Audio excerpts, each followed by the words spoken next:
Hey guys, in this video, I will show you how to send Bitcoin on Cash App for the first time.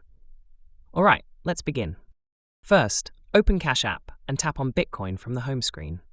If you don't have Bitcoin yet, you'll need to buy some first. Once you have Bitcoin, tap the send arrow on the right side of the screen and select Send Bitcoin. Next, enter the amount you want to send. You can switch between Bitcoin value or dollar value using the toggle in the middle.